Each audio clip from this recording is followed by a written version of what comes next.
یہ انویسٹمنٹ کریں اس دنیا کے اندر. اس نور کی ضرورت ہے. آپ سٹور کرتے رہیں ساری دنیا کی لائٹیں, یہ یہیں بجھ جائیں گی. یہ تو اسی وقت بجھ جاتی ہے جب انسان حالت اعتداء کے اندر اکیلا بیٹھا ہوا ہوتا ہے, جب موت کا فرشتہ اس کی طرف آ رہا ہوتا ہے تو اس کے سامنے اسکرین آ جاتی ہے, اسکور کارڈ آ جاتا ہے کہ کیا کیا, کتنی اننگ کھیلی, کتنی دفعہ آؤٹ ہوئے, کتنی نو بالیں تھی, سب آ جاتا ہے سامنے اس کے. اس وقت کچھ نہیں ہوتا, صرف وہ ہوتا ہے, وہ بولنا چاہتا ہے, بول نہیں پاتا. اپنے اطراف میں کھڑے ہوئے اپنی اولاد کو, اپنے دوستوں کو کہ دیکھو یہ عمل مت کرنا, مجھے نتیجہ نظر آ رہا ہے. اور اتنا سخت عمل ہوتا ہے روح کا بدن سے نکلنا کہ جیسے کئی ہزار تلواروں کی نوکیں ہوں اور انسان کے بدن کو چپ رہی ہوں. آسان نہیں ہے عزیزان, معاملہ ہم نے بڑا لائٹ لے لیا ہے, بہت ریلیکس ہو گئے ہیں, کیونکہ ہم لوگوں کو ریلیکسیشن دے بھی دی گئی ہے. اصل میں مولا وارث ہیں, کچھ بھی کرتے رہیں. مولا اس کا وارث ہوتا ہے جو وراثت کو دکھاتا ہے. وراثت یا نسبی ہے یا وراثت سنقیت کی ہے. میری جائیداد کا وارث میری اولاد ہے. کیوں؟ کیونکہ میری اولاد ہے. خب اگر میں مولا میرا وارث ہے تو میرے ذات میں کوئی ایسا عمل تو ہو کہ مولا کہے کہ ہاں میں ان کا وارث ہوں.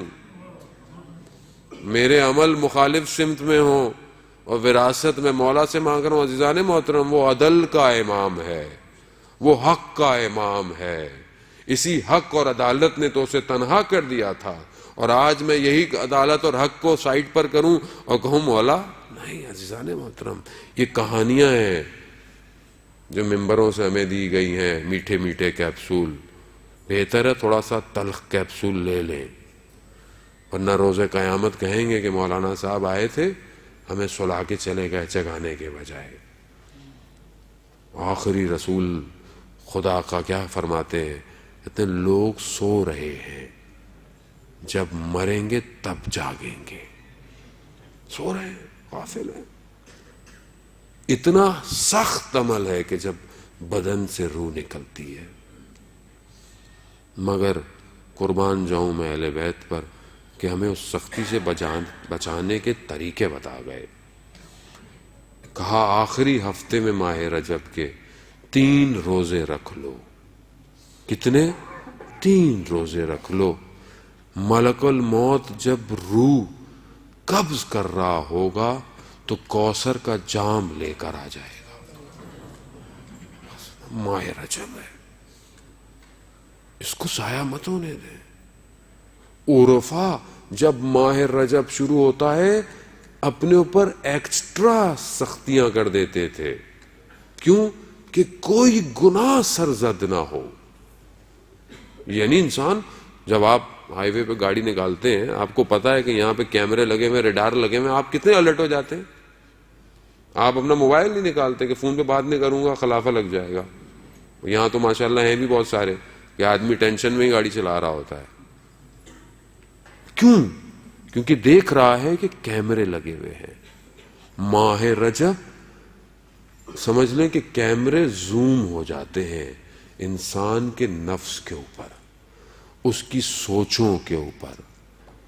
اپنی آنکھوں کو بچائیں, اپنی زبان کو بچائیں. ماہ رجب ہے. یہ جو ہمیں ماہ رمضان میں کیفیت ہماری پیدا نہیں ہوتی, اس کی وجہ یہی ہوتی ہے کہ ہم نے ماہ رجب میں کچھ کیا نہیں ہوتا, اور ہم ماہ رمضان میں سر پہ ٹوپی رکھ کر ہاتھ میں تسبیح پکڑ کر سمجھتے ہیں کہ بس اللہ کے قریب ہو جائیں گے. اور جب آخری ماہ رمضان کے ایام آتے ہیں تو اب کب ختم ہوگا رمضان, کب ختم ہو رہا ہے, چاند کب نکل رہا ہے. جبکہ چوتھا امام کیا کہہ رہے ہیں کہ پروردگار کاش کہ یہ مہینہ ختم نہ ہوتا. کیوں نہیں ہوں میں ویسا جیسے میرے اہل بیت سوچتے تھے؟ وجہ ہے کہ میں اپنی زندگی میں ویسے عمل نہیں کر رہا.